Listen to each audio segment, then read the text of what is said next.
I don't see the bottom portion of that. You can't condense a little bit? All right, we're fine. All right, next slide. So one of the books he wrote was called The Will to Power. And in that book, he talks about the fact that man's basic drive is power, that ability to either control or dominate others or control or dominate your own circumstances. He's different from Freud in that Freud thought that we were in pursuit of pleasure, that the primacy of sex. Nietzsche says, no.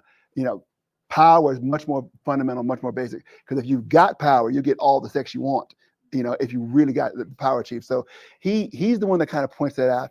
And he says that humans are driven towards control over others, themselves, and circumstances. That is our fundamental basic drive, according to Nietzsche.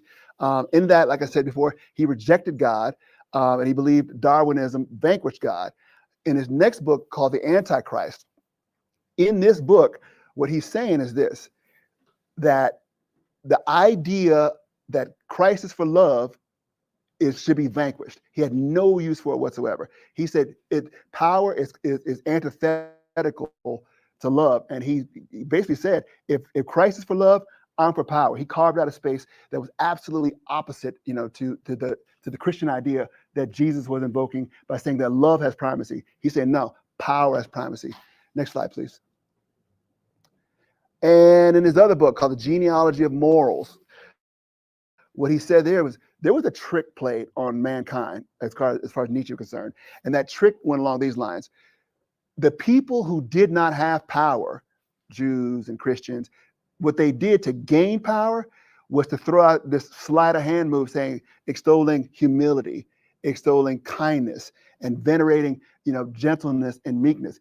Nietzsche said Jews and Christians were the ones that completely upended the progress of human beings, because what he said was that nature is red and tooth and claw.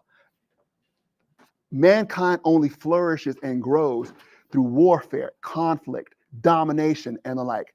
And he had a lot, you know, of historical evidence to back that up. We've seen that, you know, and so he says that's the real sauce that'll move mankind forward, the dominant of the strong over the weak. And so he laid the blame at Christianity and Judaism.